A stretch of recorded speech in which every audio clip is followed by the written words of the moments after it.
Continuing with the second round, Krazy K, Kirby Mack taking on Damien representing Utah.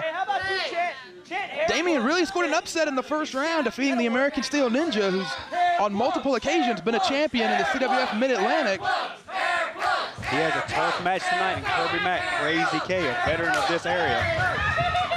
Krazy having a little fun at the very beginning. Don't know much about Damien representing the state of Utah. They have wrestling in Utah? Apparently. He must be the only one, because that's about all I know of. The Masked Man. Definitely taking advantage of the size difference. Not cool. Damien, one of the biggest men in this tournament. Yeah, you need that. He's very big for a junior. And he's playing up to Stevie Slick on the outside. Stevie Slick. We saw it come into play. We saw it come into play in his first round match against the American Steel Ninja. Stevie Slick was the deciding factor in that one. One of the only competitors in this tournament that brought a manager by his side. You got to wonder if Kirby Mack will get thrown off at any point by Stevie Slick like the American Steel Ninja did. It does seem that 2-on-1 has always been a disadvantage, especially it looks like Krazy K, Kirby Mack is favoring his right leg there a little bit. That couldn't be good tonight. He had a tremendously hard-fought match against the Kamikaze Kid in the first round. And now in the second round, this crowd is all over Damien and Slick.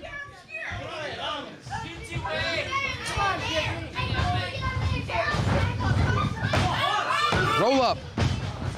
Red Jones counts to 2. Krazy K using his speed. Good shots to the back to get him down to that crucifix. Only gets 2. Nice sunset flip. We talked about Ricky Landell, trained by the king of old school, Steve Carino. Krazy K, Kirby Mack, trained by Matt and Jeff Hardy. How big of an advantage in a tournament like this is it to have that pedigree, so to speak, to have that being trained by a major superstar who's drawn money in this industry? How big of an advantage is that as far as them preparing you for big events like this? It prepares you for a lot, because guys of Matt and Jeff Hardy's status and Steve Carino's status, they've been around the world, they've seen it, they've done it, they know what to expect. And these younger guys that don't get trained by such as Matt and Jeff and Steve Carino, they don't get to be, prepared as much as guys like Kirby Mack and Ricky Landell. Ricky Landell, Kirby Mack, when they come into a tournament, there's not much that's going to surprise them in these matches. As you see right now, Kirby Mack being on top, he's always in these matches been one step ahead. 619 gets ducked and clipped to the knee. I guess we could call that the 336 here, the area code here in Burlington. But Damien thus far has really been the dark horse in this tournament. Yeah, he's another one that's he's kind of come out of nowhere. And there again, he come from Utah, so it's nothing to expect. He did, like you said, very big for a junior heavyweight competitor, and really has caught a lot of people by surprise by defeating Ninja, and would catch a lot of people by surprise. You got to think he's the underdog here against Krazy K. Yeah, he's absolutely the underdog. These people know Krazy K. Krazy K's been around for a couple of years, and if he was to upset Krazy K, that would be, in my book, he'd have to be one of the favorites going into the finals. Krazy K held the Rising Generation League Championship here at CWF Mid-Atlantic for about a year, from December of 2003 to December 2004.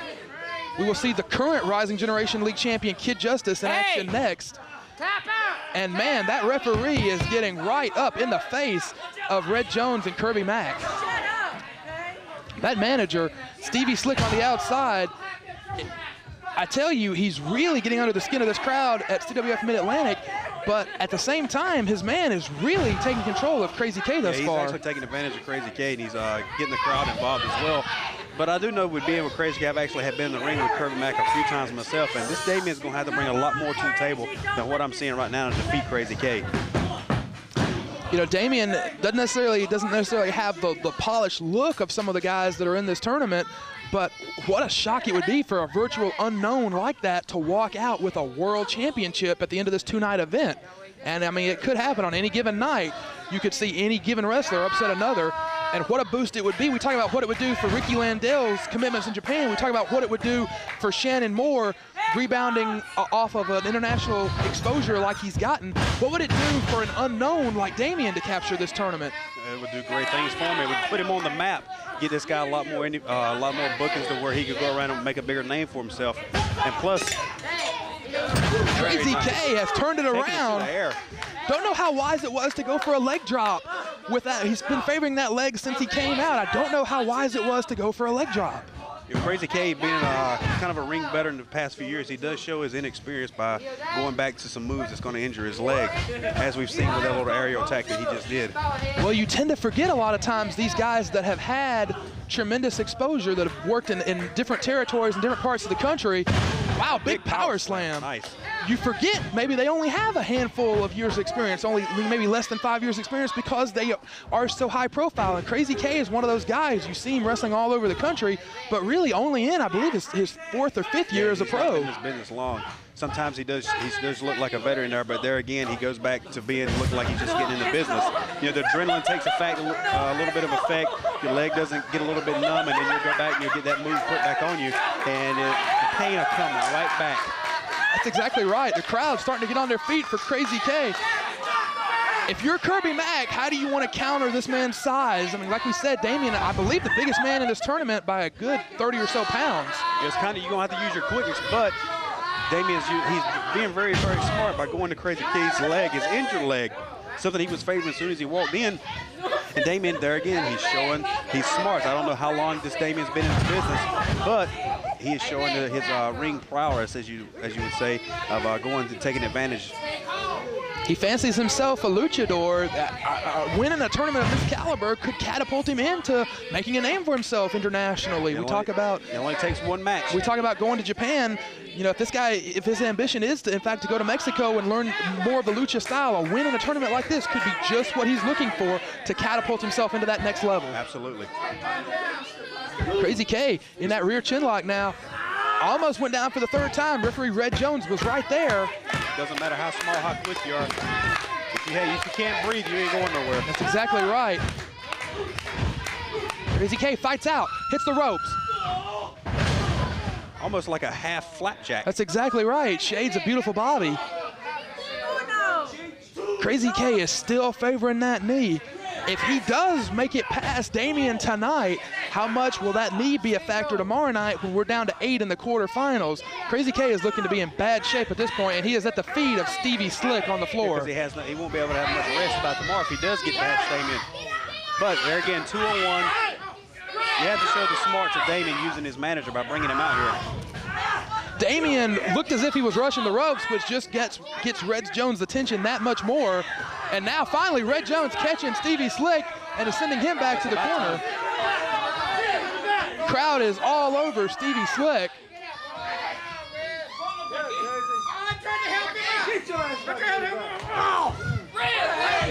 That kick way over here. Red Jones has a bit of a shady reputation. He has been known to turn a blind eye to things from time to time, including if the girl's not 18. But Krazy K. Krazy K none.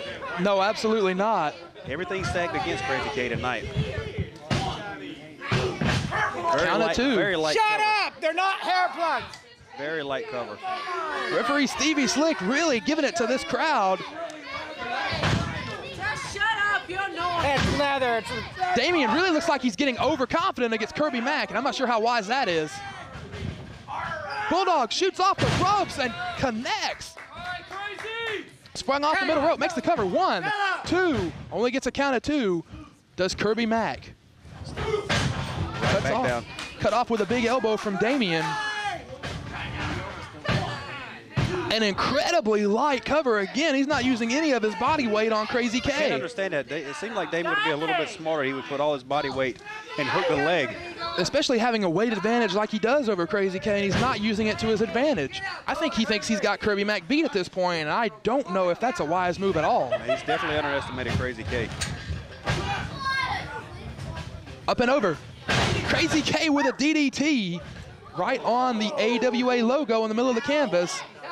And Stevie Slick on the outside is looking more concerned as both men are down. Now he's on the apron, diverting the attention away from referee Red Jones. Trying to buy his man a little bit more time. That's exactly right.